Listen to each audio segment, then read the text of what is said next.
Hi, everyone.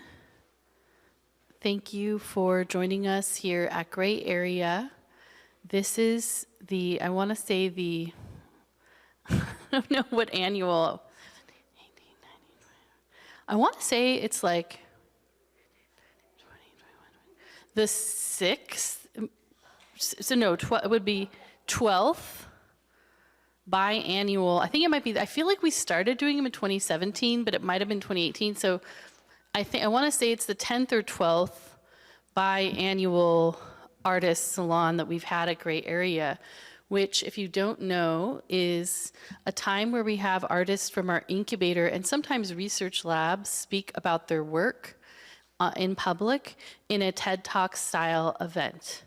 The artists in the incubator are working with us for at least 6 months, which behind you they have dedicated desk space in the mezzanine area of the theater, and we do monthly critiques, we do this salon, we have mentors, which I would like to name Mark Heller and Claudia Miranda, who sometimes do workshops with them and other kind of skill sharing and mentoring activities. We also have a showcase which will be going on, I believe it opens February 9th. That is because it would normally probably be like toward the end of the year, like December or January, but we have an exhibition opening that's going to be taking up a lot of time for our space, so we had to push it out to February. So you'll hear them today, and then you'll be able to see the work that they're talking about on exhibition in February at Gray Area. And we're really excited about having them here. And just so you know, we also have, at this time at Gray Area, in what I call the creative development program, so we have education, artist incubator, and research labs. We have an creative code intensive, which some of these artists actually came out of. Like, they joined this class. It's a 10-week class where they learn creative coding and other skills like projection mapping, as well as kind of professional development skills. And then they, sometimes what I try to do is get those artists to then TA and teach and join the incubator and stay involved in the community. So we have a sort of a cycle of participation. That is going on right now. So some of the artists in this have taught or are teaching currently in that program. We also have two new intensives. One is the Responsible Technology Design Intensive with Caroline Cinders that's starting at the beginning of next year. And we have the Open Metaverse Intensive as the lead instructor or faculty is Mark Heller, who is the advisor for this program, and that is all about building in the metaverse. We have a number of other instructors teaching in that. Both of those are 10-week programs.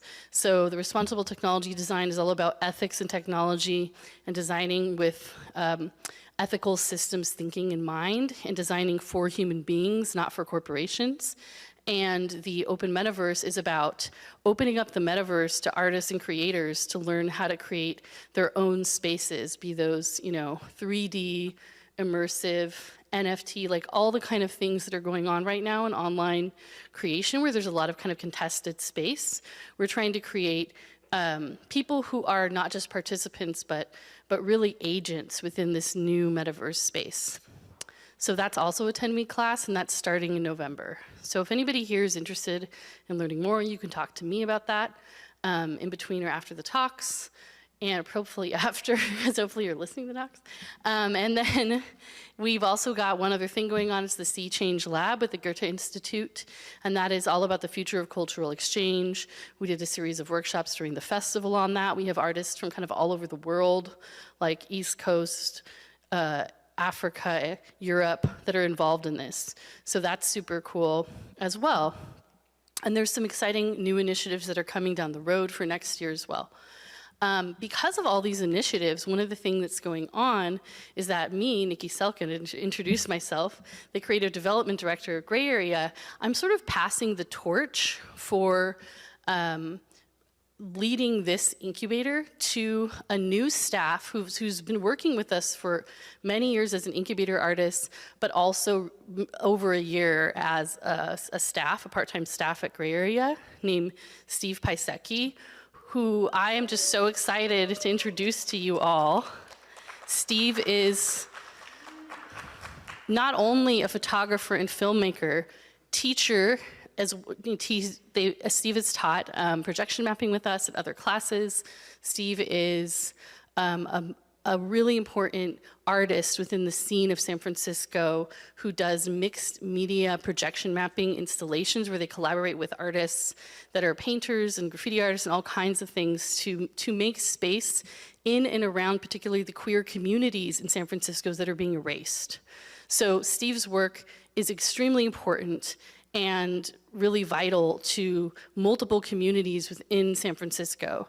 And it is because of that and because of his kindness, his Virgo tendency for being organized, being always present and on time, and just thoughtful about critique for the years he's been in the incubator. Just really thoughtful is why I wanted Steve to take ownership of the incubator and kind of pass the torch in a way so I can focus on developing some of the new curriculum we have, as well as some of the new research labs we have going on coming down the pipeline. And I just, without further ado, I really want to send a warm welcome to Steve Piasecki for his first artist salon. Welcome, Steve.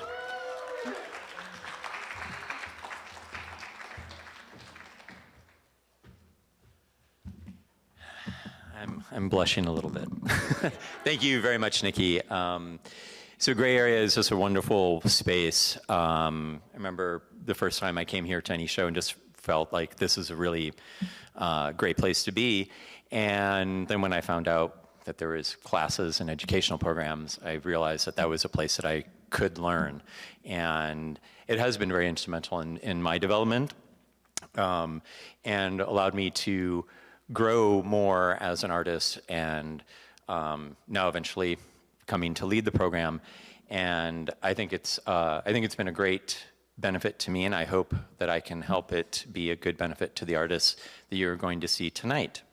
So without further ado, I'm going to introduce our first artist of the evening, Ari Kalinowski of Delta Arc.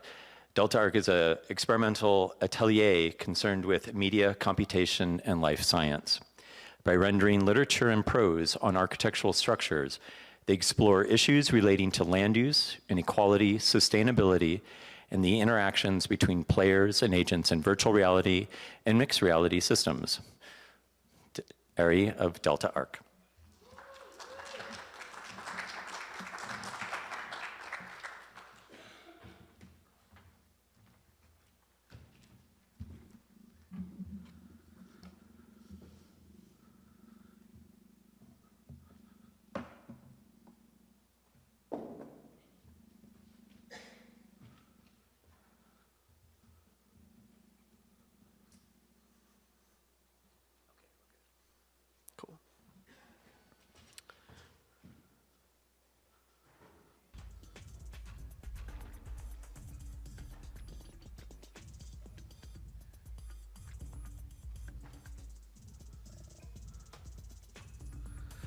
Okay, here we go.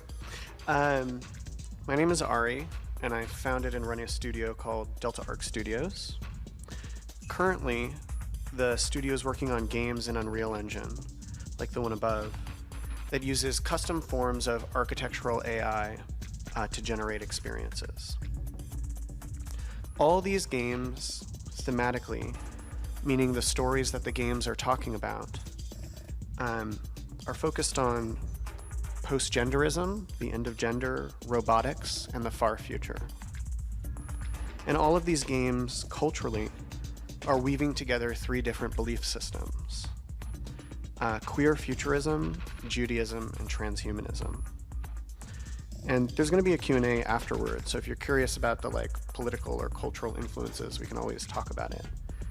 But the piece I'm showing you today is called Binah.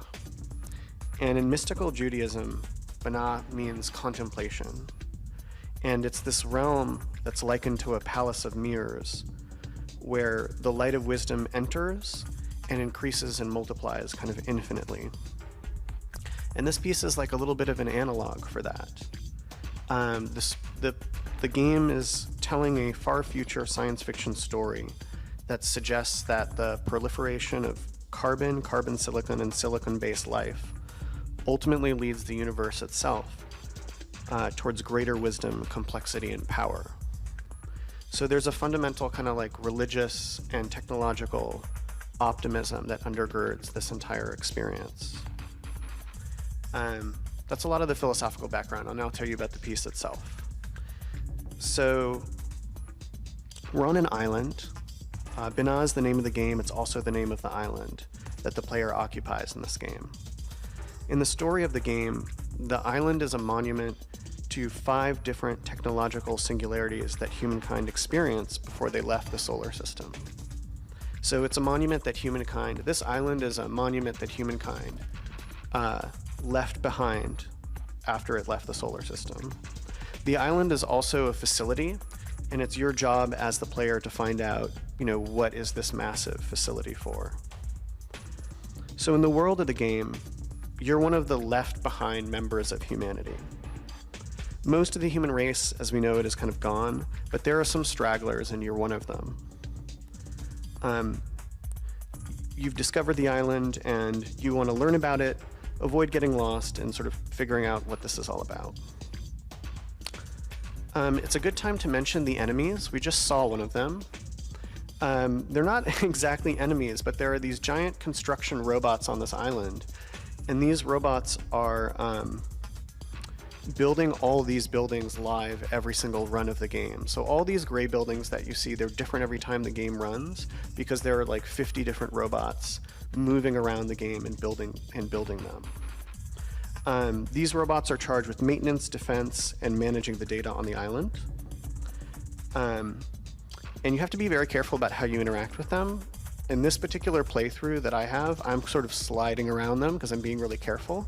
But you can go into their city and kind of interact with them a bit. So one question is like, what is all this computation that's happening on this island? Well, all of the white figures that you see in the landscape, all of these are slivers of human consciousness embedded in machine form. So every one of these figures is sort of like a facsimile of a person, or it's like a person has been dubbed into this kind of like AR sculpture that you can interact with. And they're wired together in a network, and they're sort of alive. And when you pass under, there are these terminals that allow you to communicate with some of them. We're going to see one in a second. But when you go under one of these terminals, you actually get access to the thoughts of one of these people. So we're slowly now moving through the water towards one of these diamonds. That's a terminal that allows you to access the thought of one of the people on the island.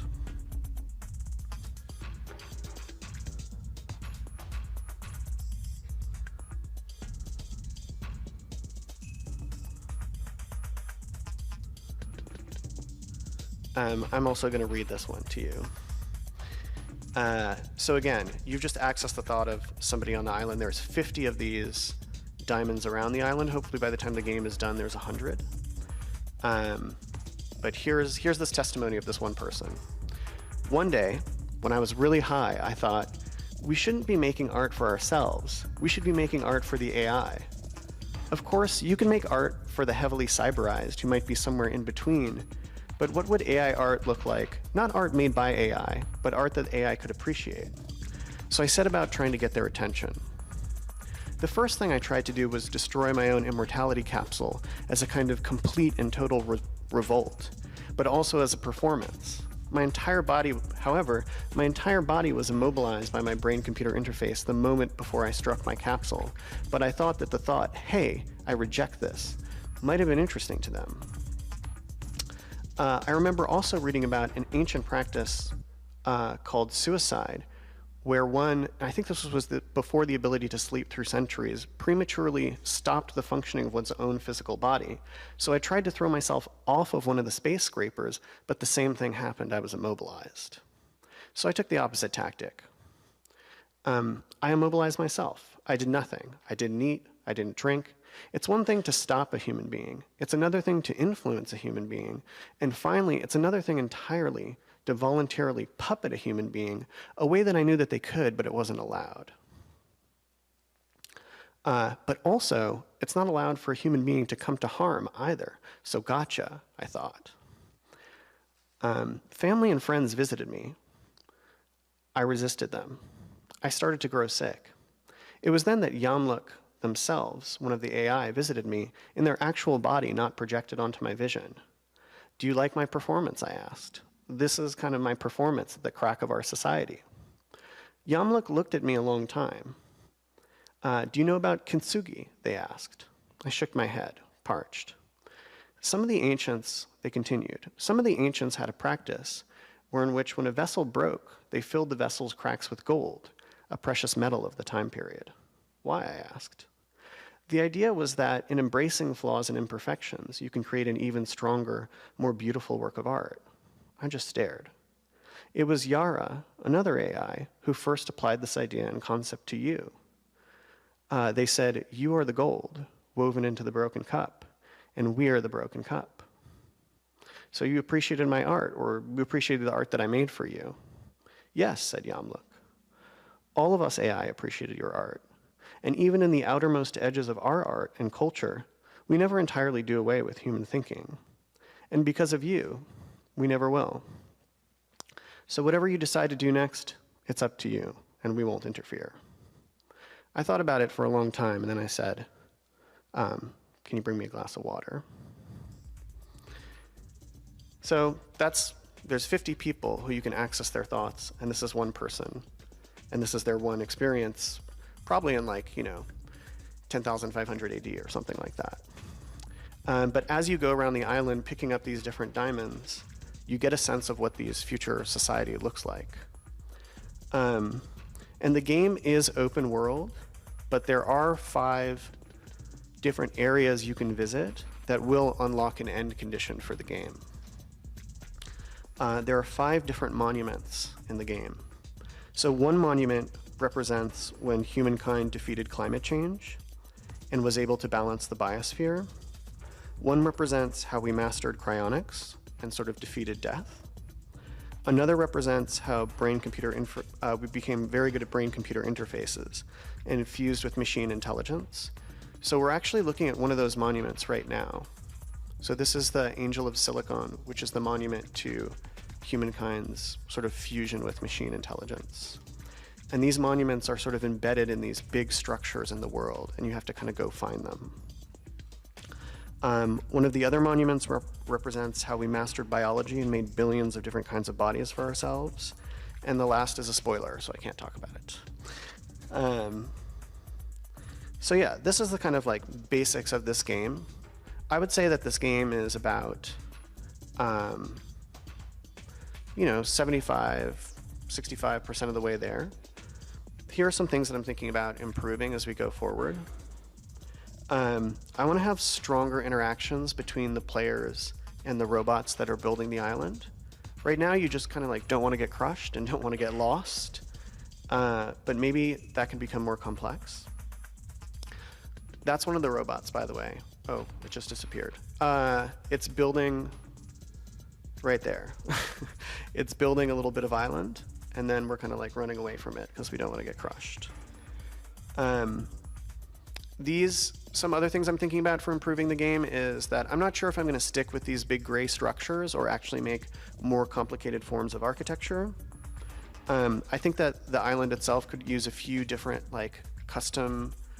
some more kind of custom buildings thrown around it. Things that you stumble upon that are kind of interesting and reveal more about the world other than what I already have. I'm going to build a user interface as well. So you know how many diamonds you've seen out of the total that exist, and you know how many of these monuments you visited out of the total that exist. Yeah, I mean, here we're looking at a central floating palace that's floating above the mountains, and this other piece of architecture is the architecture we just visited, where the Angel of Silicon was. So yeah, that's Bina. Thank you for looking at it.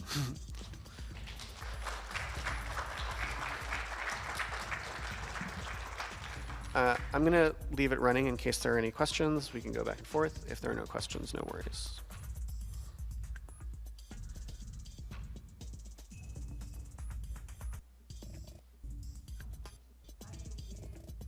How do you win? Well, you have to not die first. It's very easy to die, and the ways you die are very bizarre. If you travel through the machine cities, it's very easy to get lost, and there are two kind of big craters you can fall into. It'd be good not to fall into them.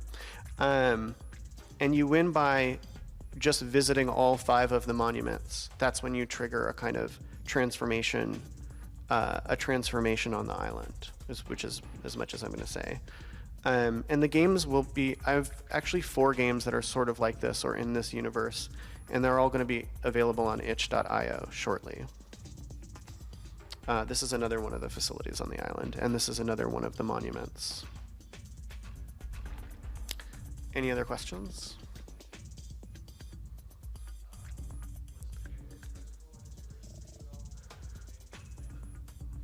Oh, the Talos principle.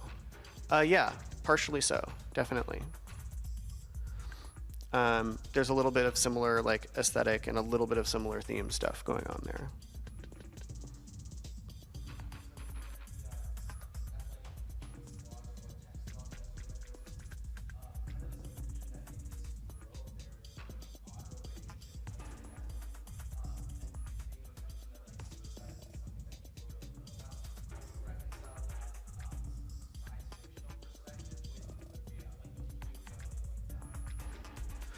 The player is a left-behind member of humanity. So they're in this world, they're kind of like a primitive person who didn't follow like the pathway of the rest of humanity. So they're sort of outside of the same realm of technological progress that most of humankind followed. Also want to just riff on that for 1 second. Like, what happens is that they discover cryonics, but they don't yet discover how to bring people out of a suspended state. So there is a period of time in the timeline of this world where these like massive superstructures are everywhere that just contain like sleeping people. And so there's a lot of like writing about that in this world. You had a question?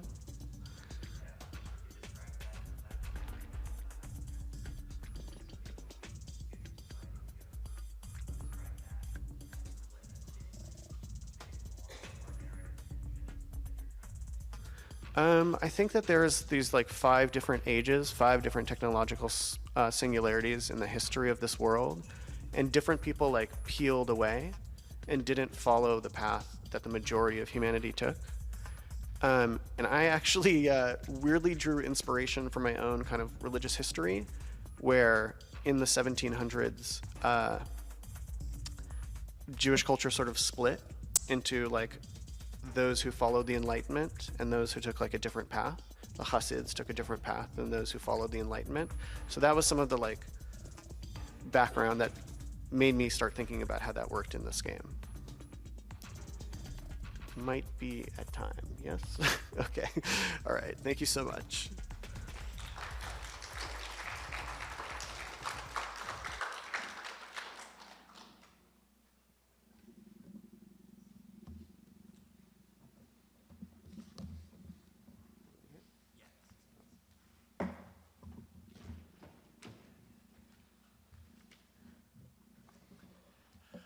All right, thank you very much, Ari. It's been, you've been developing this game for a while now. It's been great to watch it develop and see the additional pieces you keep adding.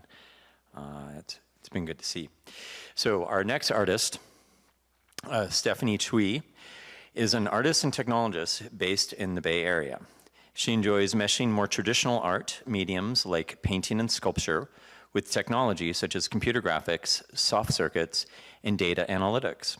Through these artistic and computational methods, Stephanie builds interactive experiences that explore topics of accessibility, identity, and culture. Stephanie?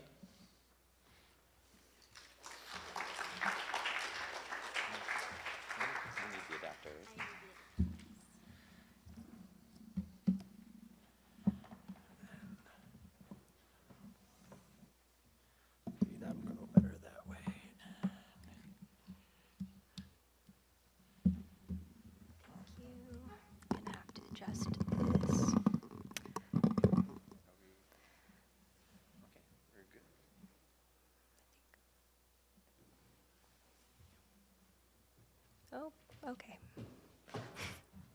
One moment.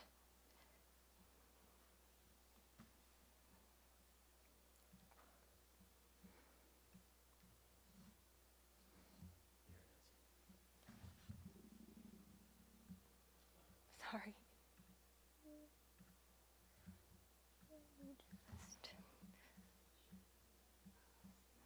Here it is. I've lost my mouse. Oh, okay.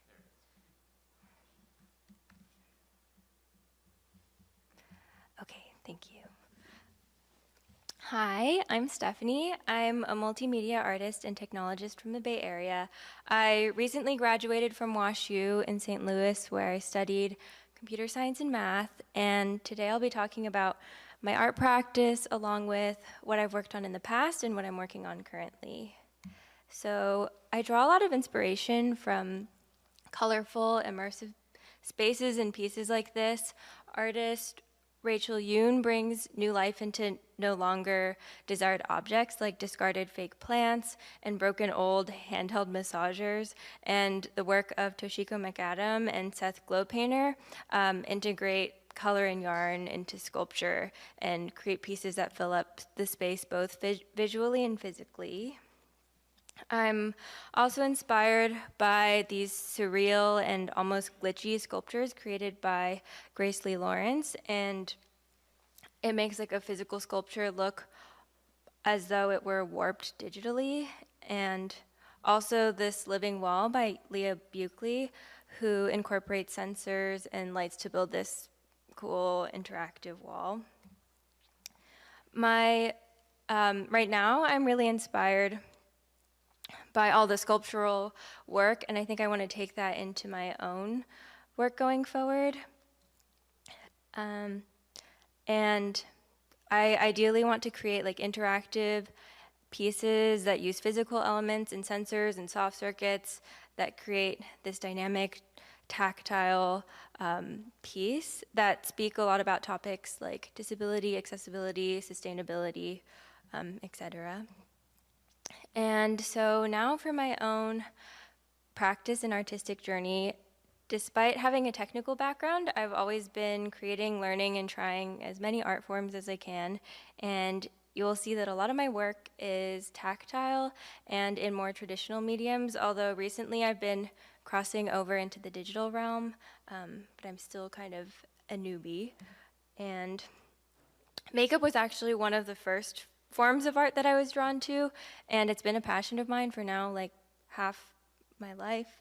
So to me, makeup is really transformative, empowering, and there's something really beautiful, personal, and also fleeting about this art form. Throughout college and part of high school, I worked doing freelance makeup as an artistic director and a makeup artist for photo shoots and editorial magazines. I love using wacky items like in that photo where I used pomegranate seeds, where maybe like at first glance you don't really realize what it is. And then from doing makeup and drawing all over my face, it eventually evolved into drawing and painting on canvas and paper. Here is like a little snippet of some of the pieces I've made through the more traditional mediums. My work is often dark, and I pull from themes of isolation, dissociation, and struggles with mental health. Something about creating physical work is really grounding to me, and the process and practice of it is something I try to carry with me even more into the digital sphere. Outside of my more serious work, I also have been gravitated towards crafts and more functional, process-driven forms of art, like knitting, crocheting, punch needling, woodworking, ceramics. I've honestly probably tried almost every craft out there, but I hope to also incorporate this into my work going forward and work on like a larger sculptural piece. And then painting and drawing on faces and canvas kind of led me down this path where I wanted to start exploring projection, interactive art, and generative work. I've always found projection to be a really interesting tool, especially when it's projected onto different surfaces. So during the pandemic, when I couldn't do makeup on people, I had to come up with like interesting alternative ideas to have a socially distanced photo shoot where I actually designed like makeup looks and projected it onto people's faces. And then I realized that was like really interesting, and I wanted to keep exploring that realm. I also started experimenting with tools such as Touch Designer and MadMapper to create generative interactive work. So the clip in the upper left corner, I projected this dynamic terrain that changed with the changing sand texture, kind of as like a way to spark engagement and play with our imagination. And then in the other moving clip, and also coming from like a dance background, I wanted to create a particle system kind of as a way for dancers to engage in improv movement. In a lot of the improv classes I took in college, a lot of times they would give us prompts like imagine that the air is honey, or like imagine that there's these invisible objects in the space, and like it would change our quality of movement. So I thought it'd be interesting to create like a projection where the system would react to the dancer's movement, and then also like changing how the particle system reacted to the movement also changed how the dancers ended up moving. And then my most recent project that I actually did through the immersive program here is called Warped, and it was kind of a way for me to bring in painting, woodworking, programming, projection, and generative art all in one. And I think when you typically think of interactive art, you think of something really engaging and fast-moving, but I actually intended on this to be a very slow-moving and maybe confusing experience. So I layered a projection over a painting to create this warped sense of what is real and what is actually there, and like what is actually being projected, kind of as a way to speak about my health struggles. I created this piece by cutting some plywood with a jigsaw, and then painting a collage self-portrait of some of the pieces, and then I put it all together, drilling a bunch of holes and using wire and suspending it between these two larger panels. And then for the technical aspect, I actually created the same self-portrait that I painted, but a digital version, and then put that into like a pixel sorting algorithm that I made, and then took in data from like an ultrasonic sensor to change different variables that affected the output of the projection. I wanted to make a not so typical interactive piece where the viewer actually had no control or way of knowing how their input was impacting the projection, so they almost felt disconnected and like loss of control between them and the actual work itself. The process of creating can be overwhelming at some times, and I struggle with all these doubting thoughts about perception, perfection, and novelty, but I also remember that in some of my darkest moments, I turned to art as a form of therapy and as a way to process. So while I initially wanted to make this more like dynamic, colorful piece, I found myself kind of in a creative rut, trying to process all that was happening around me while simultaneously trying to create this like engaging piece. So in a way, Warped ended up becoming a self-portrait and a conglomeration of all the ways that I had been feeling, and dealing with physical disabilities in an ongoing pandemic can feel pretty isolating, and it can feel as though the world is still revolving, yet you're still stuck in this warped reality that may seem invisible to everyone else. And through this slow-moving projection, I wanted to portray this feeling of like being left behind, kind of as the world kind of warps and like slowly shifts away. This piece was a wonderful way for me to bring together painting, woodwork, and technology, all to speak about something meaningful to me, and I hope like going forward to kind of use this as like a launching point for me. And then now for what I'm working on, and like very much in the early phases of right now, I essentially hope to create a project that uses like textiles and ceramics, but creates like this immersive space designed with AI. So from my CS background, computer science background, and working with machine learning models and understanding like the theory behind them, it's kind of cool to see the other side of it all and how AI can be used in creative spaces like this. And the whole concept of having AI as a collaborator is really interesting to me, since it's technically you that's giving the computer the prompt. So it's kind of like you're collaborating with yourself, but then also AI was trained off of like data from everywhere. So then it's also you're like collaborating with society and all of society's biases. So you end up with this weird meta loop thing where you're creating art with AI, but AI creates art from the art that we create. So I'm hoping to build this physical space that I designed with AI, and kind of also like what all of AI represents, and then where it's viewed and experienced by the public. So here's some sketches of what I was thinking, something kind of abstract and colorful. And then for the technical aspect, depending on what the piece ends up being and how stable it is, I hope to incorporate a lot of physical computing and soft circuits, maybe projection. And then in my design process, I kind of played around with DALL-E and gave it like a bunch of different prompts. So I liked the surrealist landscape that I kind of got out of this one. And then this one was a little bit creepy, where I typed person made out of yarn unraveling, but it did freak me out a bit.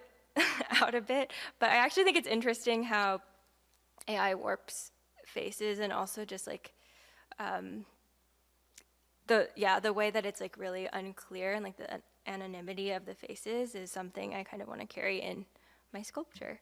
And then this one felt a little closer, I think, to like how I could imagine a space ending up being. And then finally putting it all together, I like made this collage of all the different elements and also painted on it myself, and then brought together this sketch of what I hope to build out, maybe, and keep iterating on in the future. I'm honestly pretty excited about the outcome, because it's not really something I could have come up with on my own. And I hope to build some prototypes, mess around a little bit, and see where it all takes me. So thank you.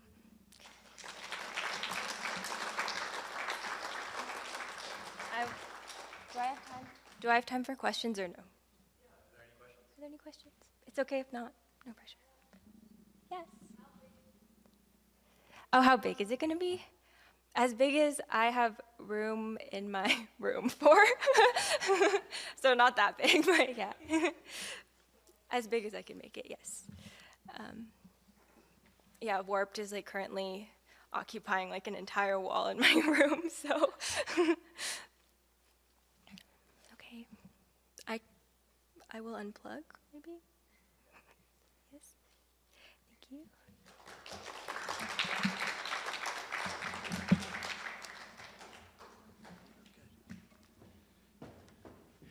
Thank you, Stephanie. I remember seeing your piece in the last showcase, and it was very striking. If you did not get a chance to see it, you've definitely missed, because the picture does not do it justice. Unfortunately, it was quite beautiful. Next up, we have Xinye Lin. Xinye is a multidisciplinary artist who graduated from RISD Architecture School. She grew up in China, studied in the US and Denmark, and has traveled across Asia, Africa, America, and Europe. She combines her travel experience, architectural background, Chinese culture, and philosophy with her own meditation experience to create infinite art and art therapy-related works. Xinye.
Hi everyone, nice to meet you here tonight. Thank you for coming to this artist salon. My name is Xinye Lin.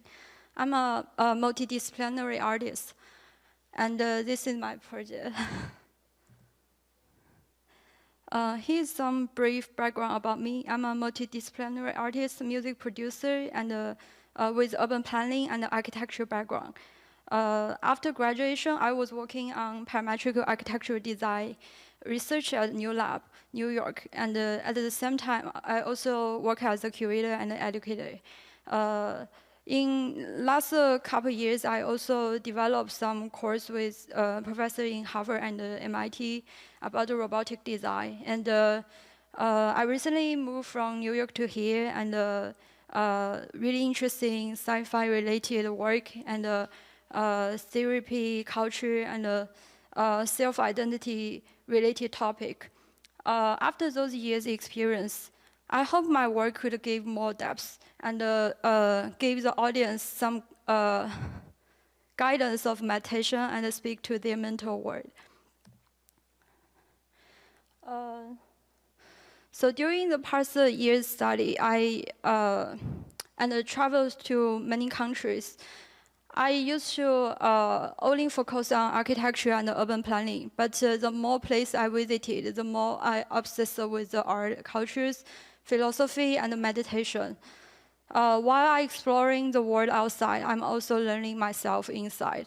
So for the recent project, I'm challenging myself to ask more. The first question I want to ask is, are we living in a simulation?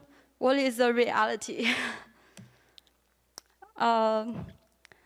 This is some of my previous work. I prefer to use different media to approach the world. And here's some of my early works. I would want to show you quickly and talk how it relates to my current project. The first one is Monarch Sanctuary. It's a live architecture installation project in 2019. It is an installation designed for fragile butterfly species called Monarch. By analyzing the biodata from butterfly, such as the wing structure and the butterfly life behavior, we develop architectural materials and design the bioarchitectural structure. Eventually, we build a live machine specifically for Monarch to live with. And this is a biomaterial of senses. It is a research project about temporary architectural material, and because there are a bunch of waste each year for temporary architecture, for reducing the waste of the pollution generated from those temporary architecture, I apply disposed fruits and vegetables to create a kind of a strong biodegradable material with various vibrant colors and scents. There is other completely different work. It is a virtual project I completed during the thesis year back to RISI. It was inspired by the structure of a Klein balloon, science fiction three-body problem, and the organic city concept from urban planning. It is an infinite creature or a universe with architectural form and a biological system. And this one is one connected the real world and the virtuality. Body architecture is my first attempt to explore the connection between the two, and the variable senses, the variable device could attack the dancer's motion, and by capture the movement data from dancer, eventually it could affect the virtual world in real time. Some of my music project is also exploring the abstract feeling and the emotions. So by all those experiences for the most recent project, I want to combine all of it and try to explore more and deliver an art therapy-related, meditation-related project. The general concept of this project is about a famous Taoism story, Zhuangzi and his butterfly dream, and also the science fiction Folding Beijing, as well as my meditation experience. This project combines music, visual, interactive, and performance. It discusses about the connection between the reality and the virtuality. Audience will be invited to Zhuangzi's illusionary dream by the dance and the music performance in real world. watch the hidden universe gradually grow from 1D to 3D and eventually collapse while Zhuangzi wake up. Here is some research and concept I explored.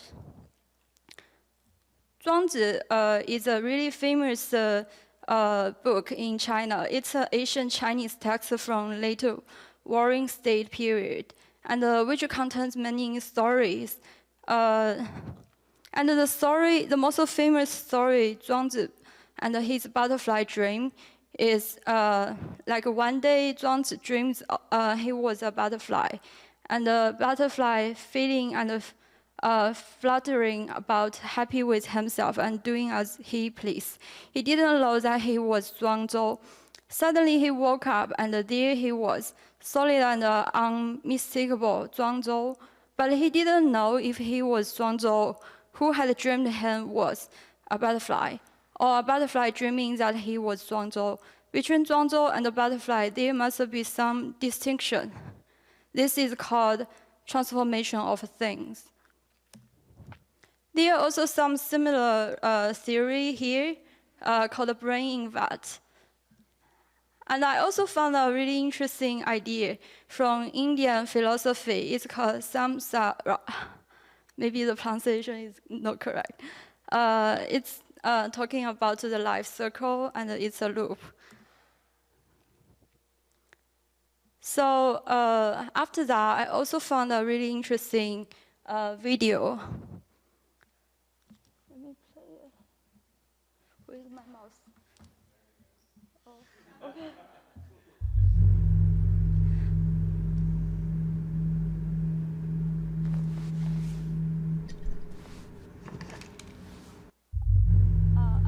I may make it fast. So it's about a drop of water and how it vibrate, how it move according to the music frequency. I like it because the word is from a drop of water or a flower. It blossoms layer by layer, from simple to complex, and eventually it born from zero and go back to zero, like the life circle.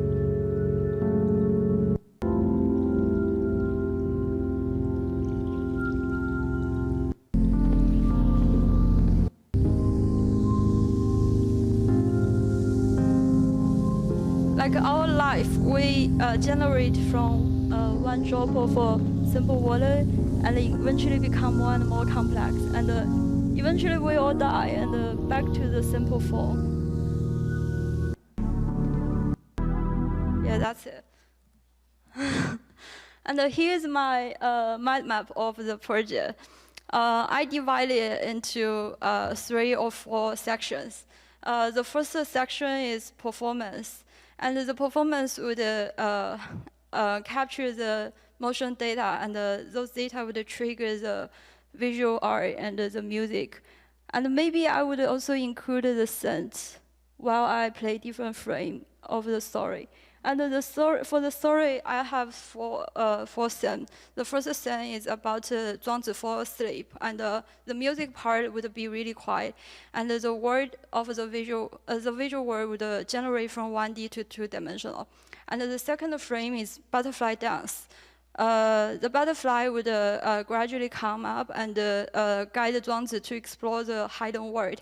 It is a 2-dimensional to 3-dimensional world. And during this time, the music could be more complex. I would introduce the traditional Chinese instrument, guzheng, and some dragon drum beats. The third frame, I'm thinking about to use unfolding. I'm thinking about to use more complex beats and vocal as well as guzheng, and it would be a 3-dimensional loop. And at the end, Zhuangzi wake up, everything become quiet and back to the simple. This is some exploration I did. The first step is visual. Some of my previous work is also talking about the world unfolding from 1-dimensional to 3-dimensional.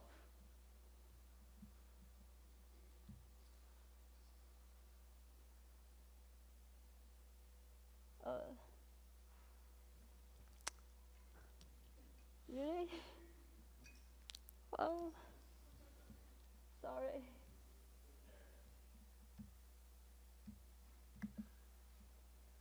it gets stuck. Sorry, my computer.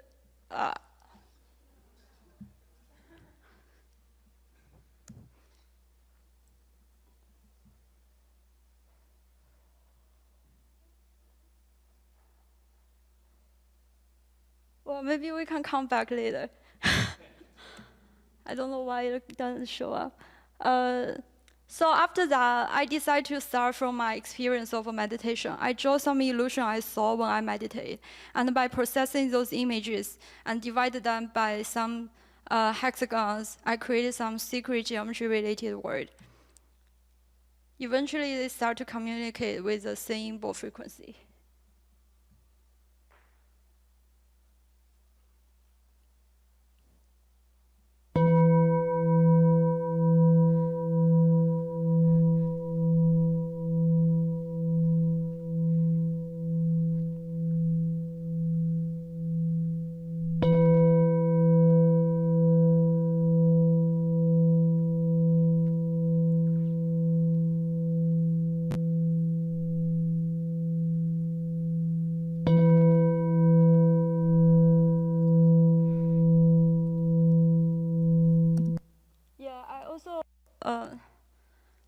I also tested it with a real-time projection.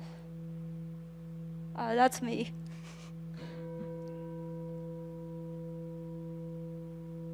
Okay, that's it. And after explored the visual, I start to move to music. And while I'm making the music, I'm thinking about how to combine the poetry from Zhouzhuang to the butterfly dream. So I tried two different approaches. The first one, I just mapped the poetry into the visual video, and I also made two different kinds of music. The first one, I included the Western drum beats and my vocal. Oh, and here is some demo I play. Because I play guzheng, so I also record some demo to explore how it would be like. But why it doesn't? Where's my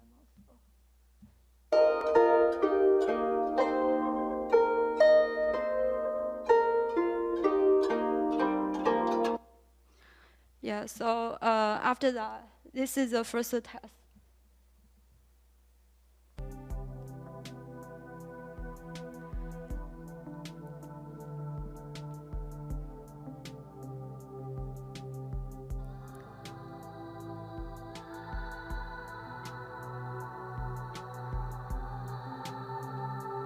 I'm trying to mimic the wings of the butterfly. So the whole video would have that kind of effect of a butterfly's wings. And it'll also gradually come back to one simple line. And the other visual test I did is with traditional Chinese instrument and a singing bowl, plus guzheng. And for this one, I just read the poetry.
Yeah, that's two kind of music. Yeah, please tell me which one you prefer. And the third part is about motion and the visual. So I did some research about the sensor. The sensor I'm using is MPU 6050 because it has 6 different directions. So give me more freedom to explore the dancer's motion. And this is just a code. And and this is some test demo I did.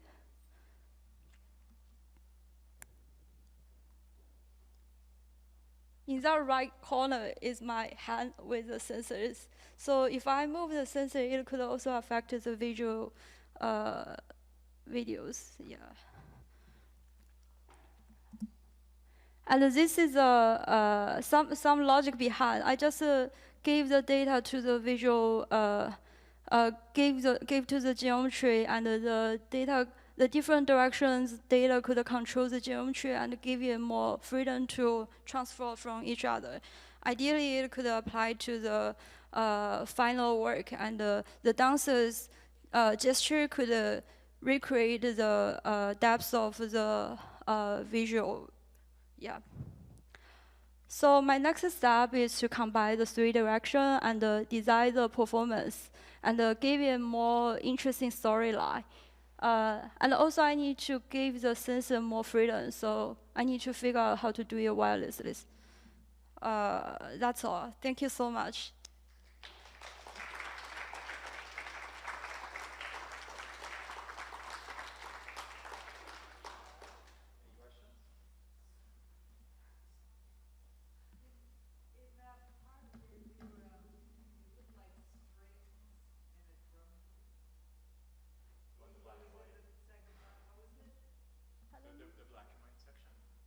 Could you? I was just wondering if how you synced, was one affecting the other?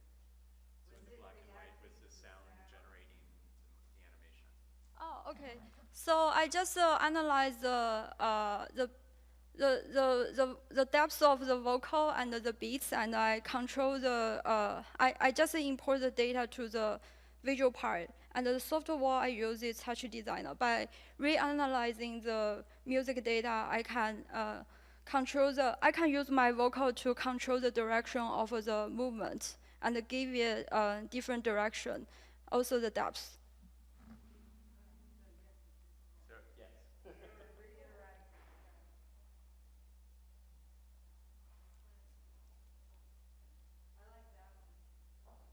You like the second one, the video, the music?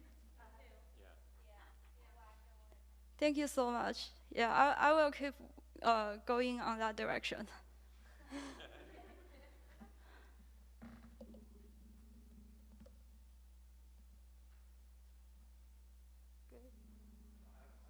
Oh, okay. So for the meditation one with the hexagons, Uh-huh. is there a reason you chose the hexagons? Because it actually kind of reminds me of like a butterfly, like what a butterfly might see. Is there any like connection between those 2 analogies, or like what like how do you kind of inform your shape language?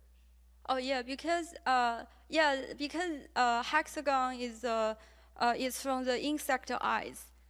Insect eyes is always like divide those pixels in that way. So I trying to mimic that. Are you trying to make like a machine that does something to somebody?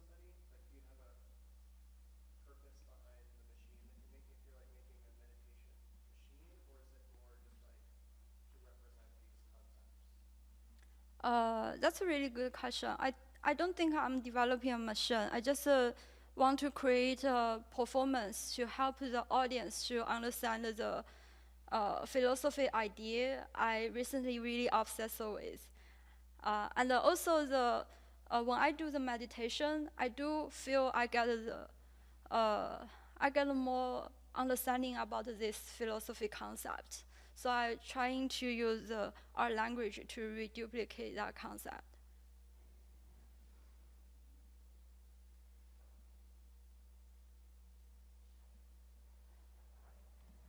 Thank you so much.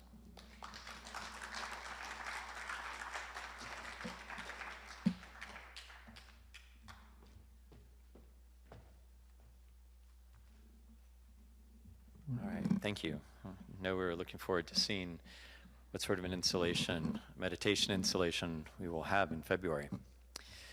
Our next artist, Nathan Schager. Nat is a media artist and programmer based in the Bay Area. They grew up in California's Mojave Desert and graduated with a BS in computer science from Stanford University in 2019, with previous professional work in robotics and for TikTok and for Snapchat's augmented reality teams.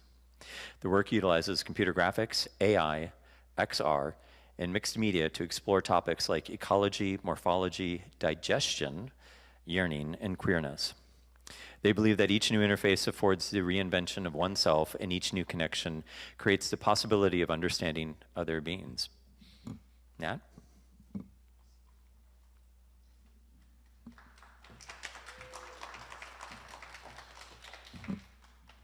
All right, give me 1 second here.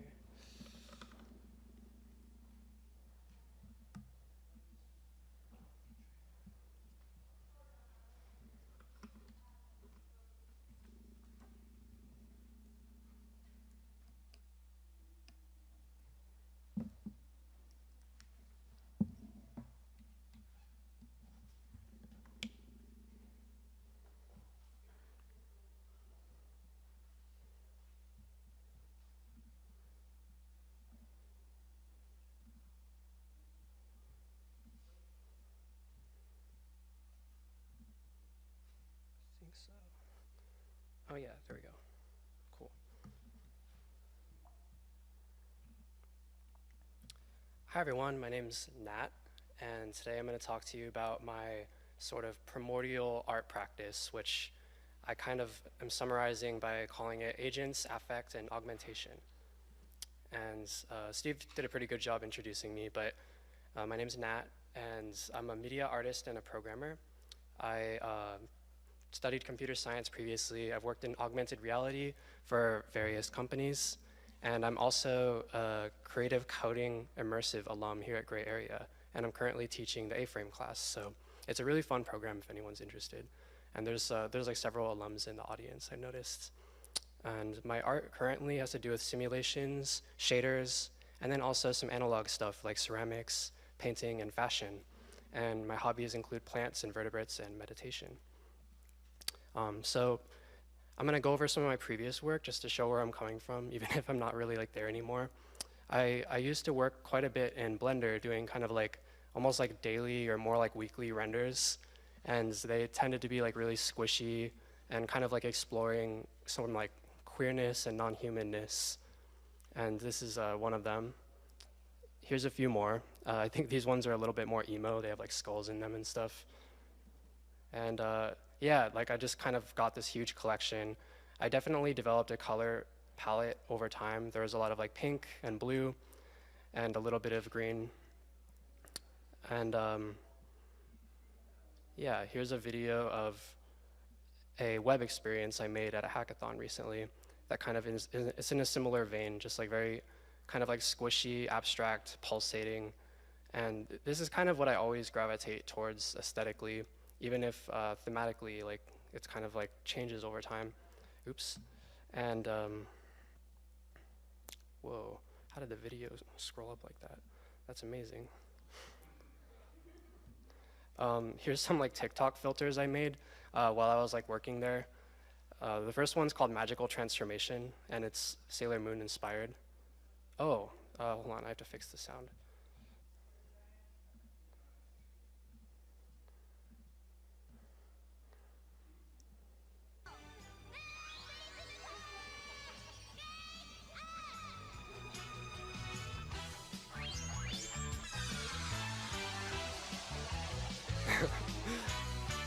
Yeah, it was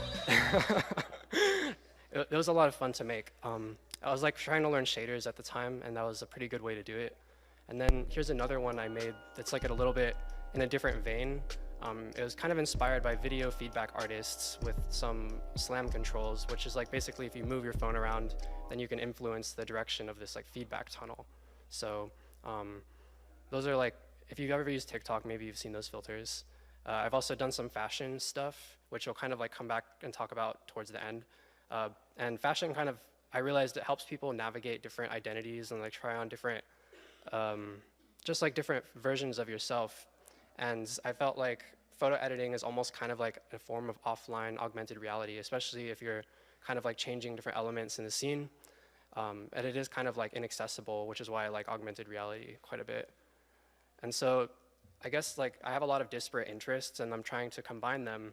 I'm sort of like in an art practice cocoon right now, which is like not a bad thing, but yeah, so like recently I've been really interested in some agent-based stuff, which I'll show in a bit. And I can define these three terms that I'm sort of like messing with right now. So agents are kind of like digital entities that will make decisions based on perceptions. So you can think of like, I don't know, like jellyfish or different bacterial forms or something like that.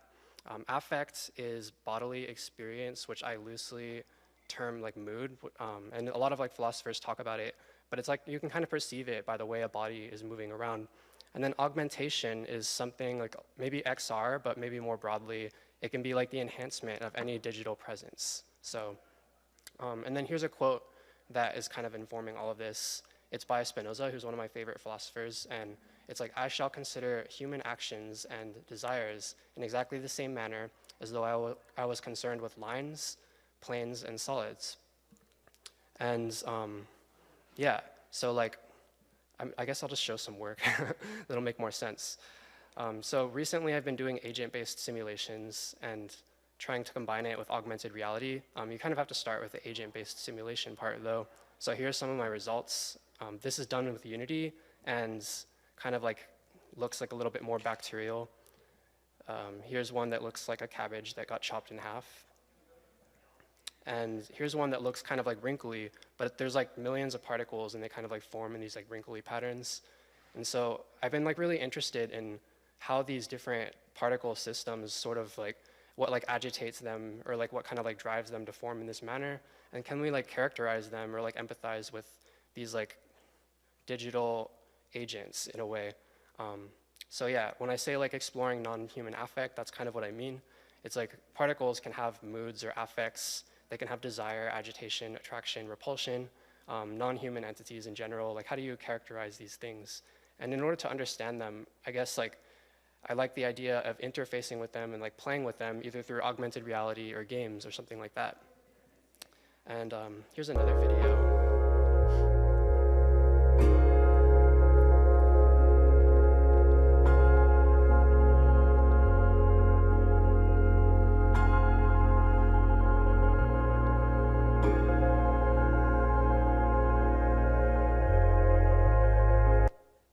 So like, when you look at that, it kind of makes you feel like they were certainly in a state of like transformation or agitation, and like what kind of global influence like in their world sort of drove them to do that. That's kind of what I'm interested in. What sort of like parameters might like drive these sort of organic systems to, I don't know, change in like such a like drastic manner. Here's another one that is in a similar vein.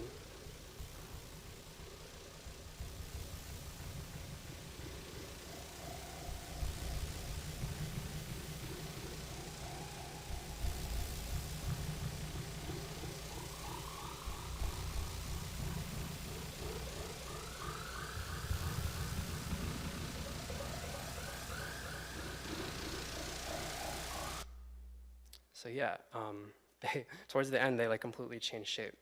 And so I've been like trying different data streams, like sort of just plugging them into these simulations.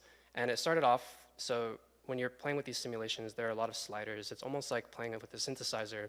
And like you're thinking of it like an instrument, but you can also plug these parameters into external data streams. And so I guess what I'm trying to build with all of this stuff is sort of like data ecologies, where these sort of like bacterial or organic simulations are informed by things outside of themselves, like human interaction or the temperature of some part of the world or something like that. And then also like thinking about global versus local influences. So if you're in this world, the temperature might have an influence on you, but then also like if a piece of food lands in this world, then they'll behave in like a more local manner. It will like behave differently. Here's another thing that I've been working on. So this was actually my final project for the Creative Coding Immersive, and it's called Abyssal Connections. It's like this networked simulation with these fictional jellyfish creatures. And they kind of look like this. I'm gonna live demo it in a little bit, so maybe I don't need to show this. But they speak this like fictional language. And yeah, there are like different ways to generate the languages. They actually have different languages altogether. So if you look at this color, it might be the same word in a different language. They might both be talking about food, but there are like many different like jellyfish languages you can kind of like generate. And yeah, I think that most of the time they actually do just talk about food or the weather, just like anyone else. And it was an installation, so you can actually interact with it. And yeah, if you scan this QR code, then you can open up the interface, and then I'll pull up the live demo. And I'll actually explain the interface really briefly too. But first I'll let people scan it. And the interface it has 6 buttons. One of them is a food button, so you can like send food to the simulation. And the other 5 are different words that you can use to try to communicate with these creatures. And so, yeah, it looks kind of like that. But yours will have different words for sure. And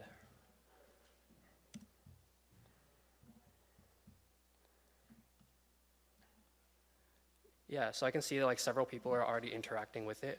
And actually, I had some sounds too. Yeah, I should play the sound.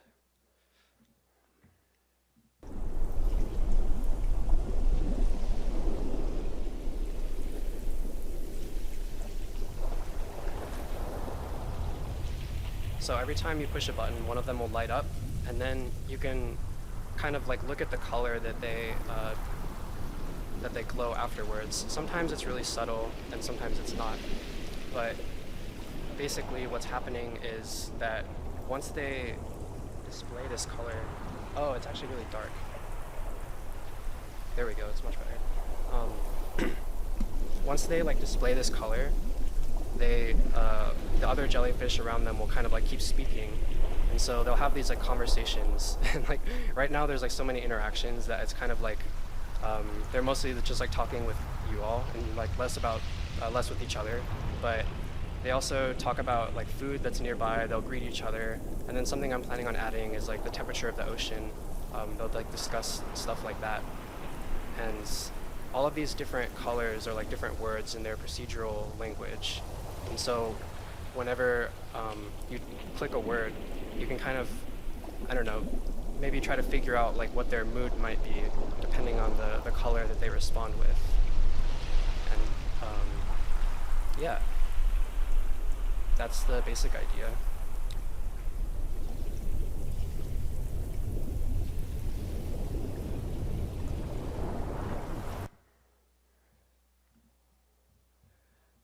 And so I guess what I'm trying to do next is sort of integrate all of these things using augmented reality, which is kind of like, mostly I've done that professionally and less personally and like through my art practice. And so something I'm really inspired by is like the work that was done previously at the MIT Media Lab, how they had this sort of procedural fashion. I think I'm interested more in digital fashion because it can be responsive and it can change over time in ways that physical fashion cannot. And so something that I'm interested in is like creating these like human agent assemblages of like fashion and using these agents to kind of connect to the outside world as well. And then imagine that maybe you're walking around and that gives the simulation energy, and then the temperature also will kind of like change the color of your clothes and stuff like that. So that's what I'm working on next. I don't really have like any demos because it's still like very rough and work in progress, but yeah. And then here is my information if you want to like check out more of my Instagram work or my TikTok work. And thank you.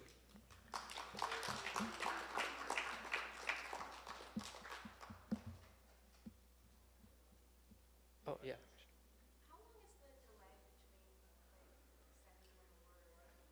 It's like pretty instant, but sometimes when you send it, it's to a jellyfish that might be like to the side. Yeah, so if you click it like several times, you'll probably see something. And when you send food, it does have a delay, because I imagine that it would take some time for the food to sync, and so there's a slight delay. But eventually, if you tap it a bunch of times, it will show up. Yeah. And several of you have seen the jellyfish before. But yeah, if they're, oh yeah, sure.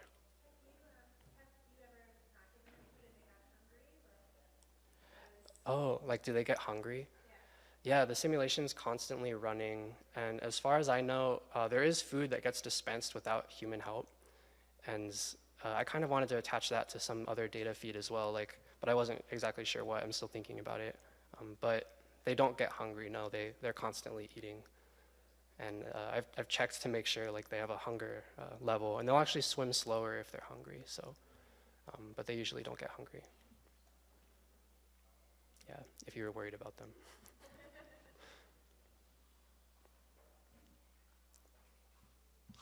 But yeah, if there's no other questions, thank you all for listening.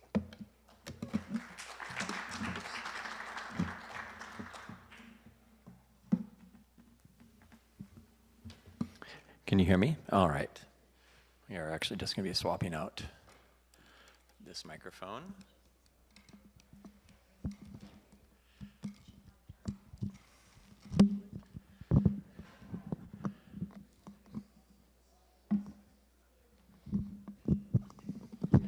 All right, thank you, Nat. If you had a chance to see the jellyfish, they are pretty, they were very, I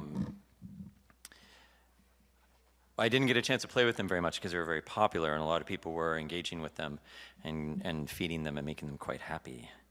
So next we have Xiaochen. Xiaochen, XY, is a media artist, designer, with a background in visual design and generative research. She has worked with companies such as Intel Research, TBWA Xiat Day, and has received awards from the One Show Design Awards, the WWF Worldwide Fund for Nature, and iGEM, the International Genetically Engineered Machine. Her multidisciplinary practice explores the in-between space across fine art, tangible media, and speculative narratives. Xiaochen.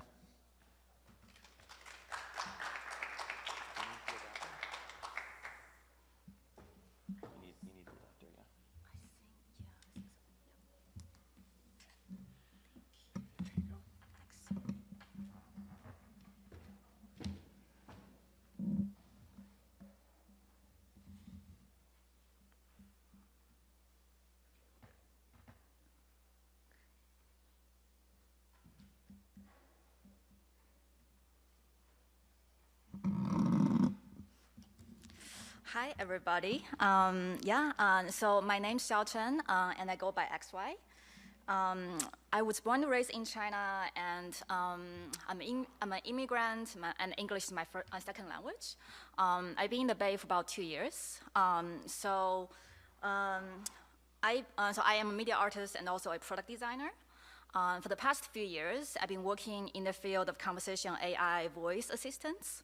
Also, I've been a design strategist at TBWA and Intel Research. And the B side of me is I really love like low-tech stuff. So recently, I've also been working on illustrations, mixed media on canvas, and paper. Also, I really get obsessed with clay recently. I've been a speaker at XDC, the most influential design conference in China, IO Festival, and other conferences in the creative community. Also, I provide mentorship for emerging designers globally, supporting the women in tech and women in leadership communities. Also, I received my MFA in media design from Art Center College of Design in Pasadena. So today, I kind of want to share you guys my recent work kind of playing around with deep learning AI tools, mostly powered by CLIP and generative adversarial network. So working with the AI tools felt like dreaming. Almost every day, the tool itself is evolving, and as an artist and creator, my relationship with AI has also evolved from being resistant, skeptical, to really impressed, and sometimes even addicted. And today, I want to welcome you into those weird dreams I've been having with AI.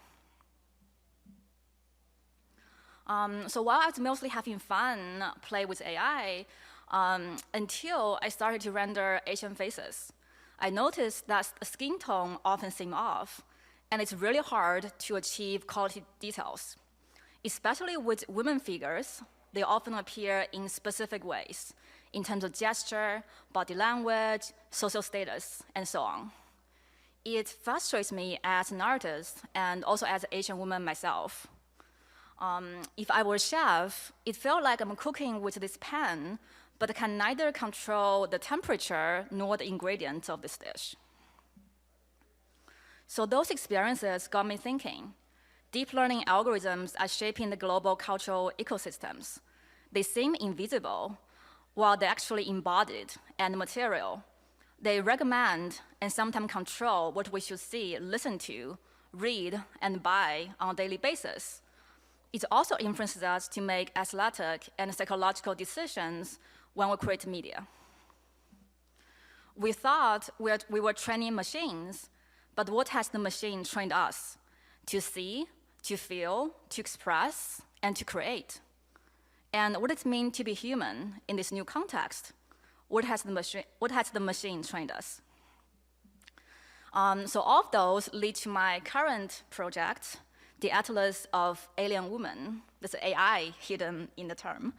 And by using a generative research approach and inspired by the everyday struggle of living as a queer Asian woman in this modern society, this project asks the question that how might AI system both reflect and produce new conversations and meanings to feminine identities and expressions? While the AI embodies a multitude of interlaced systems of power, predetermined hierarchy, and gender biases, what story might be told, and what will we learn from it? So my frustration with AI really leads me to wonder where those gender biases coming from. So I become interested with those sexist terms from my own culture. 红颜祸水 in Chinese language is a sexist proverb that emerged as early as 200 BC in Han Dynasty in China. 红颜 means young beautiful woman, because in the past, women will wear this makeup which have this face blushed. So like 红 basically means red, like red-faced. And 祸水 means roots of the trouble. It's basically saying the beauty of the woman ruins the nation like sewage floods. It's similar to the concept of Helen of Troy in the Western perspective. So looking at those terms today, they seem quite ridiculous, but also full of imagination. So what I did was, by taking those sexist terms and feeding them into GPT-3, which is the latest deep learning language model to produce human-like texts. And those AI reinterpretations were then used as text prompts to generate new identities inspired by the stories from the past. Hundreds of AI images were used as datasets, and I fed them into the pre-trained image generated model, StyleGAN2 by NVIDIA. So here I'll show you a short video with those generated figures. If the audio works, let's see. Yeah.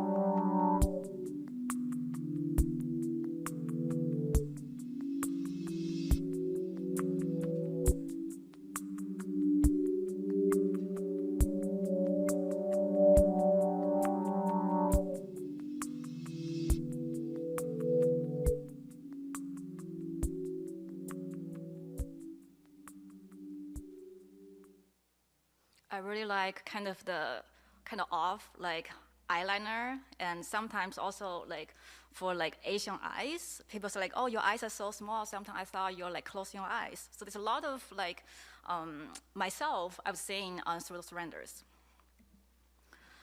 So I become really interested and inspired by those refracted, deconstructed, and also newborn figures via my co-creation process with the machine.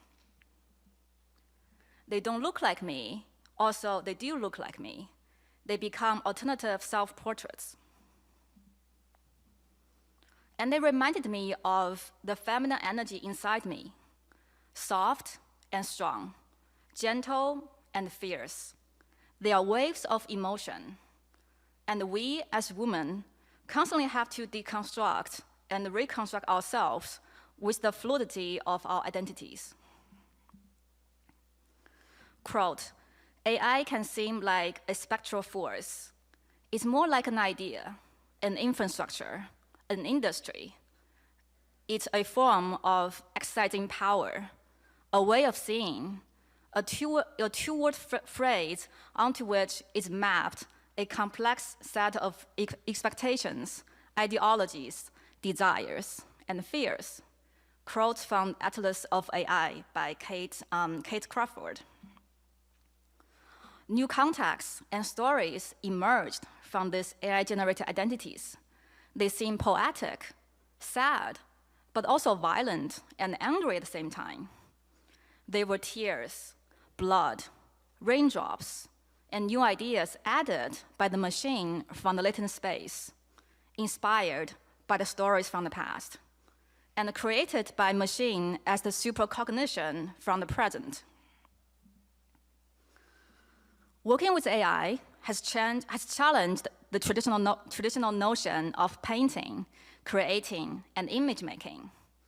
When pixels become the canvas, and imagination is the new paint, new stories are told with the interplay and aspirations between human intelligence and the machine consciousness. What has the machine trained us to dream? So that's the question I kind of left myself to keep exploring. And also I think that's the question I kind of want to offer to the audience here today. So that's the end of my talk. And then, yeah, happy to keep in touch. You can follow me on my art Instagram or on Twitter. Let me know if you have any questions.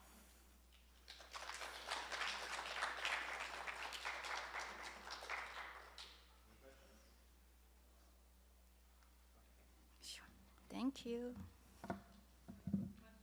Oh, okay.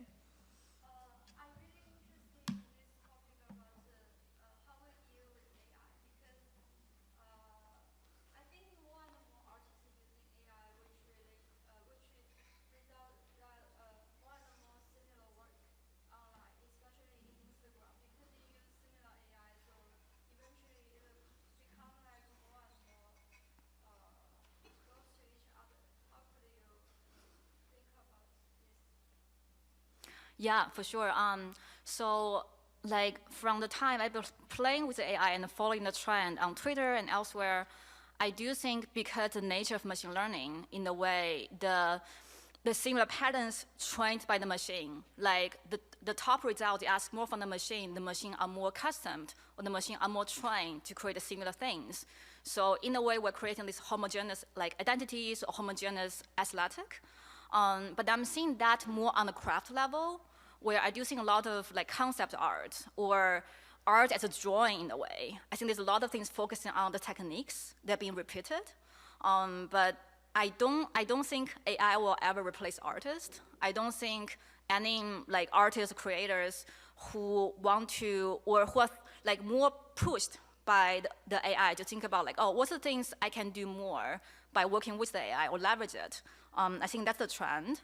But also I do think it's like an evolving space that for me, I also been like play around with it to really, I think like in my creative process, like what things I can outsource to the AI and what things I want to keep as a creator.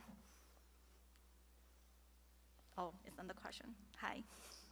I was curious about what the inputs you put into the image generation to create those images. Was it all just the text,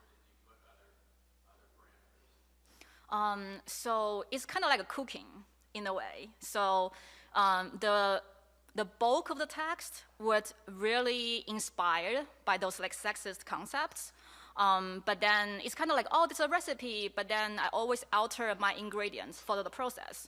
Or like, well, maybe I feel like this dish needs some new flavor, so I add the different styles, I alter some similar elements.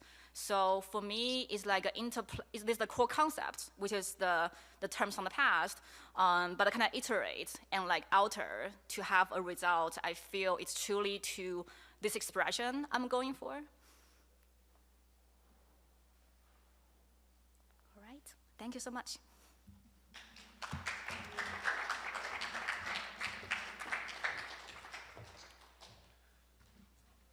All right, thank you very much. And thank you all for coming again. We do appreciate your support of the artists that we have here at Gray Area. And the Salon is a really great way for them to have a moment to introduce themselves and understand and have a chance to present their work, which is a very important part of artistic development. And I'm glad that we have this program here so we can go ahead and do that. And with that, we have our last artist of the evening. Yasmin Mawaz-Khan currently lives in San Francisco and is an interactive producer and multimedia artist. She has worked with clients such as Genentech, AstraZeneca, Link TV, Apple Computers, Bay Area News Group, and the SF Film Society.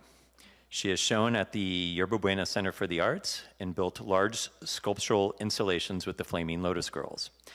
Tonight, she's here to share Ace in the Hole, a documentary about a certain infamous junkyard in San Francisco. And on a personal note, I'm also working with her on it as an assistant editor. It's my first time, dropping things, but it's my first time working on a film, and it's been a really wonderful experience for me to learn from somebody who is quite brilliant. Yazi, are you ready?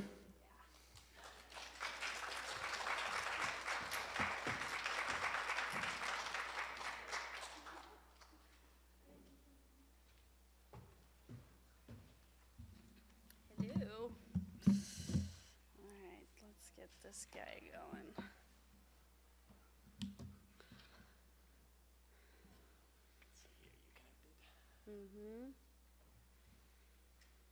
Okay, we're ready.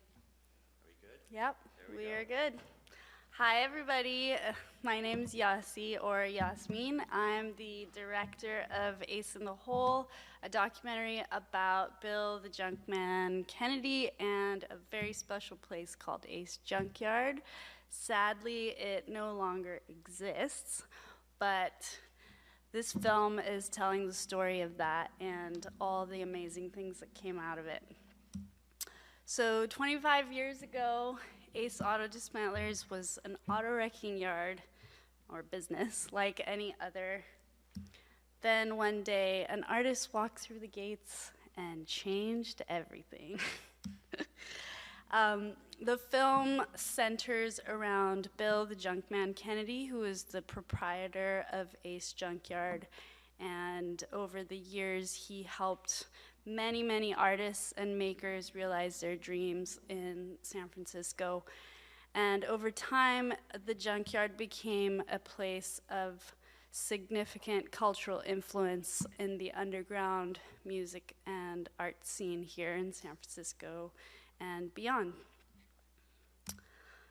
Through the community of artists and sort of the acceptance and environment that was created at the junkyard, Bill Kennedy, who was always an outsider in his own family and his own personal life, he found a sense of acceptance and was able to have a safe space to discover all sorts of things in life, including his alter ego, Belinda, who loves to wear fancy cocktail dresses. So sadly, it ended on December 31st, 2009.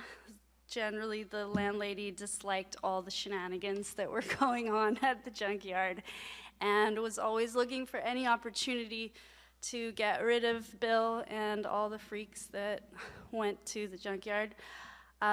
So she sent him an eviction letter, and after a year-long battle with the landlady, she evicted them on New Year's Eve in 2009.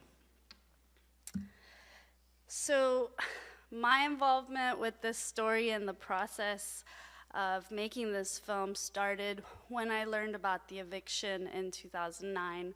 I had been going to the junkyard to attend various events like the power tool drag races and get materials for different kinds of art projects that we were working on. And I felt like it was really important to document this very special place. And honestly, I didn't think that the eviction would really go through.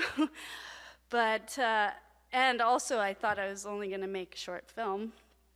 But as I started to follow the story and get to know Bill a little bit more and his personal life and also the sort of cultural impact that the potential closure of the junkyard was having on a lot of the artists and the industrial art scene in San Francisco, I realized that there's a lot more to this story and that it warrants a feature-length film. So I decided to make a feature out of it, which was the first time I'd ever done anything like that, so it was pretty scary. So I continued with production from 2009 on and off through 2016 when we completed principal photography, and we created a really awesome trailer which is on the website from all the content that we shot during that time. And then, as we all know, the pandemic happened and everything came to a grinding halt, including my work. So suddenly I found myself with a lot of time on my hands, and I decided to pick up on the post-production of the film. So this is an example of what happens when you shoot a documentary. You have like tons of footage, and you're like, what am I gonna do with all this footage? So basically, creating a documentary is sort of the complete opposite of a narrative film, where in a narrative film, you spend a lot of time up front developing the script, raising money, getting all your ducks in a row, and then you start shooting. You go into editorial, and basically you're using your script as your guide in your editorial. With the documentary, as I learned very quickly, it's the exact opposite. You kind of have an idea, you start filming, and you keep going, and the story evolves in a lot of ways that you don't anticipate. And eventually you decide, okay, I've got enough content, I should stop now and do something with this. And it's at that point that you sort of get all of your content together and you create the script sort of after the fact, using all the transcripts from the content that you shot. So for me, since I had never made a feature-length documentary before, I was like, all right, how the hell do I do this? So I first started with creating a story map based on all the different ideas and topics and people and things that were happening around this place and around Bill Kennedy. Then I took this story map and sort of created a more traditional 3-act plot outline, which focused on Bill Kennedy's story and also Ace Junkyard, the story of Ace Junkyard. And this helped give some structure to all those stories and create anchor points. Then I went ahead and brought in all the other sort of peripheral storylines, which are many. But basically this exercise helped me see where the overlap was and what the kind of important parts are, where there were parallel storylines running together, and determine kind of what the really important parts are that I definitely need to talk about, and what some parts maybe for later, maybe spin-off series later, I don't know. So after that, this was like total insanity. This was kind of like what was happening in my brain. Like this is sort of a physical representation of it, where I took transcripts of all like 45 hours or more of interviews, and then I kind of matched them up to all the different topics that I had, so that I could start putting the pieces together and basically following the story outline that I had created earlier. The next step was to create the paper edit, which is basically taking all of that and laying it out, literally cutting and pasting pieces of paper. We did do a digital version as well. And it was right around this time when I started working with the incubator program here at Gray Area, and our team started to grow.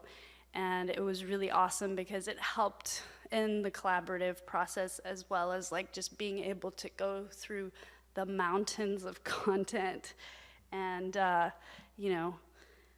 if you go upstairs where our studio is, I can give you a tour later, whoever wants. I can show you all of the pieces of paper on the walls everywhere. It was definitely a very long and tedious process, especially for people like us filmmakers who are very visual.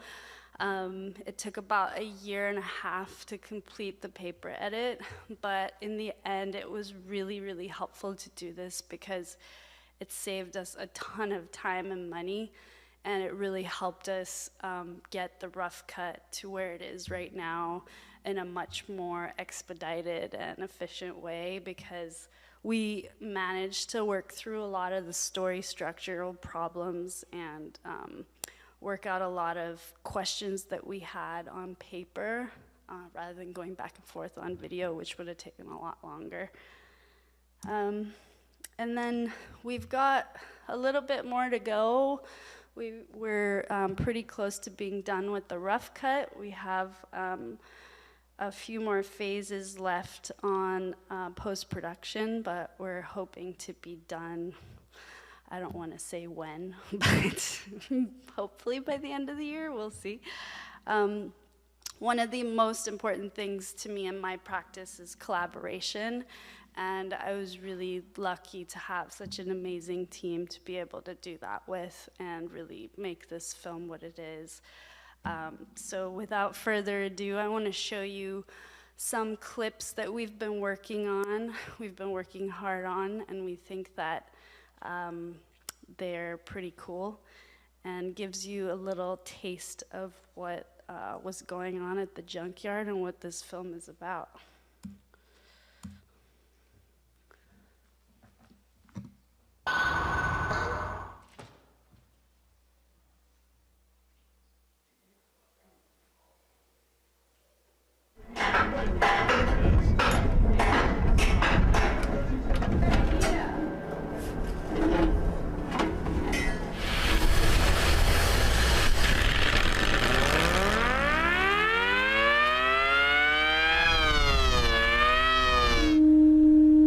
We have relied on ACE for various parts and pieces. This particular one that we're sitting on, the boiler, is actually a steam cleaner that we got from Billy. That was really the nexus, the focal point that we developed the entire steam car around. Well, that's superheated steam. It can make difference. My introduction to ACE was one of our welders. Basically, he said, "Oh, you've got to see this show. It's absolutely fantastic. It's the only time you're going to be able to see this, and no one knows about it. This is SRL. It's completely illegal guerrilla theater." This is what Halloween revelers in San Francisco's Mission District were treated to last night. You know, no one's supposed to know about it, but everybody's going to be there, and it's taking place at a junkyard. in San Francisco. During basically a pitching machine shoots a 2x4 at 200 miles per hour. Were you there for that? Yeah, I was running it. I was actually feeding the ammo into it. My first interaction with Billy was that I climbed up on top of one of these stacks of automobiles trying to get a better view, and Billy came over and said, "Get the fuck off of there."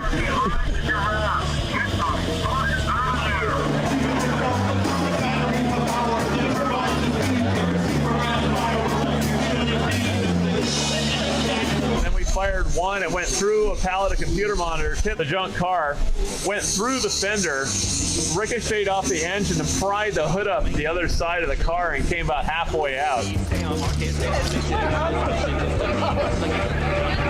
would fucking hurt. It's like plastic and pallet wrap. Just banded in the end. Now, about this time, the police show up. We're not going to jump here, please move out through. That's all I tell you. Can I get you guys to move along? Yeah, this is, like, dangerous art. This is it. I guess it's, you could call it art because it excludes its chance to be anything more useful than that.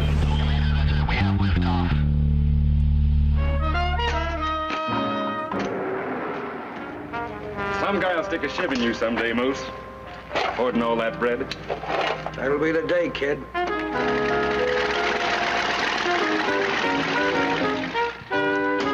Punks. All wrecking yard guys are junkyard dogs. They'll growl at you, they'll bark at you, and they've got no time for you. Hi, can I help you? When I first went to Ace, I got the Ed treatment. You'd walk in and you'd see this little shack to the right. Bill would be there on the phone. On the phone, he was Ed. So when you came in and said, well, Ed told me you were only going to charge me like $20 for a tire and a wheel, and he'd say, Ed's not even here, and he's nuts. Out of here, you squirts.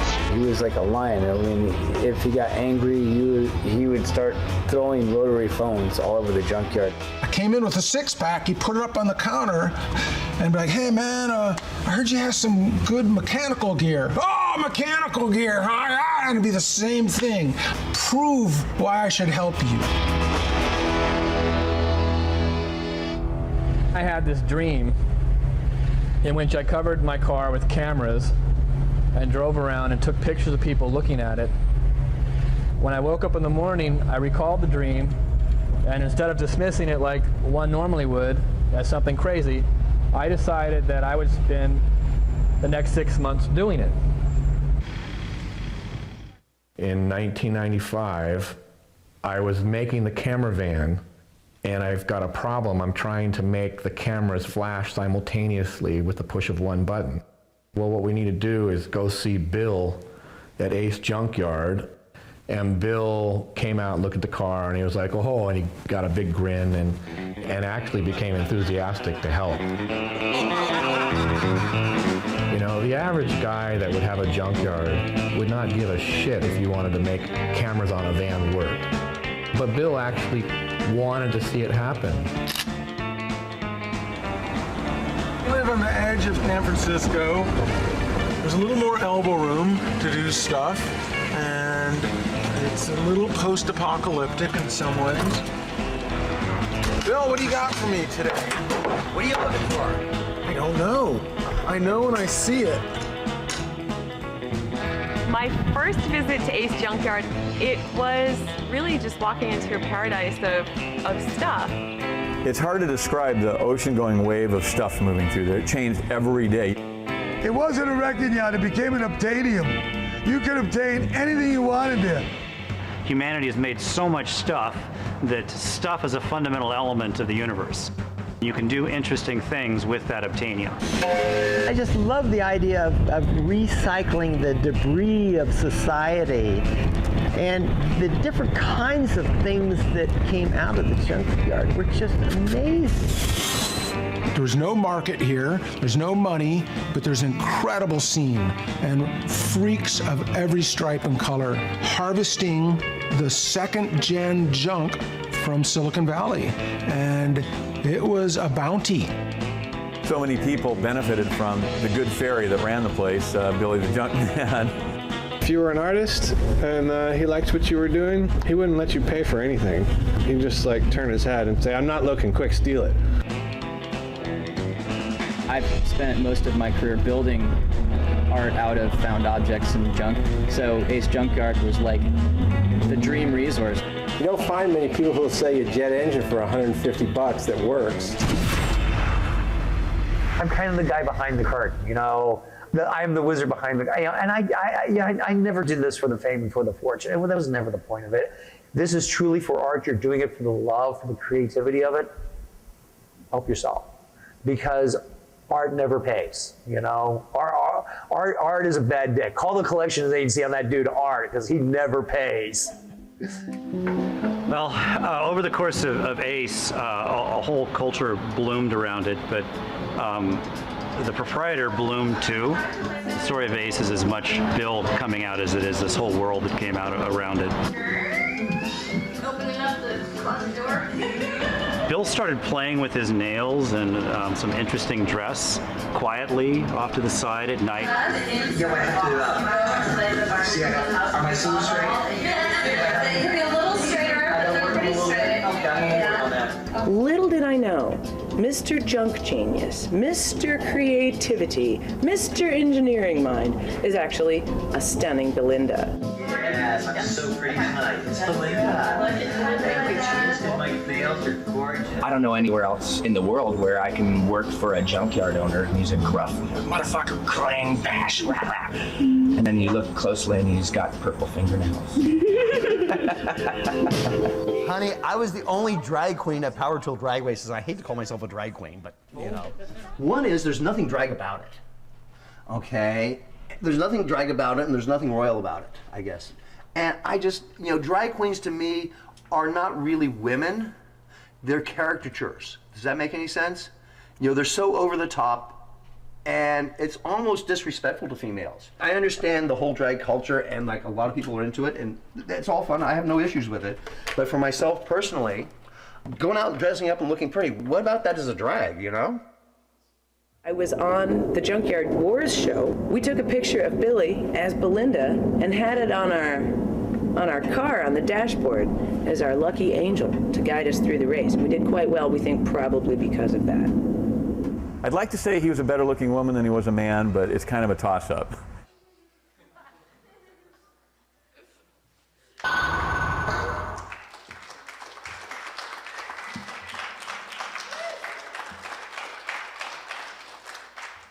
Thank you, everyone. And I just want to say thank you, Steve, for being such an awesome part of our team.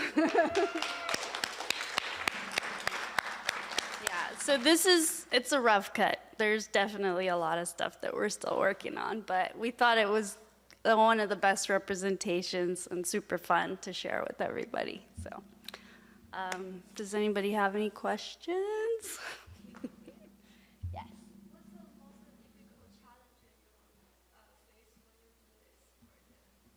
Money. Fundraising, definitely not a favorite.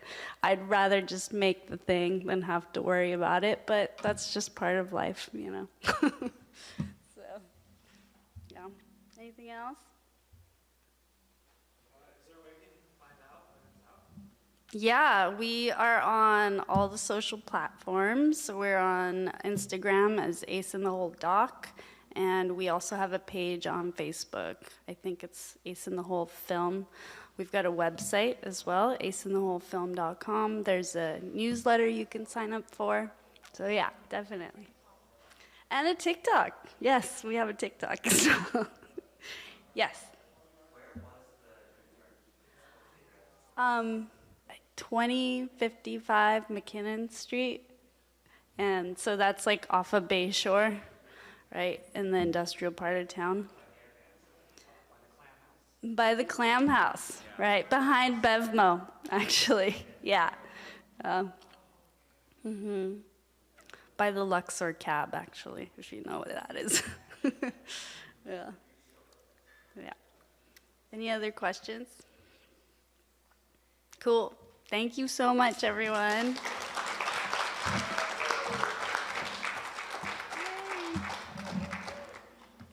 Thank you so much, everybody, for coming out and supporting Gray Area and supporting our artists, supporting the mission that we have, which is to create, what is our mission statement? Create social change through empowering people with technology. And thank you all so much. The bar is still open, so we can hang out for a little while and mingle. And enjoy the exhibition here that we have. This was left over from our Gray Area Festival. We have 7 different installations there that actually is going to be coming down tomorrow. So this will be your final chance to see those wonderful pieces in there as well. So thank you very much. Have a good night.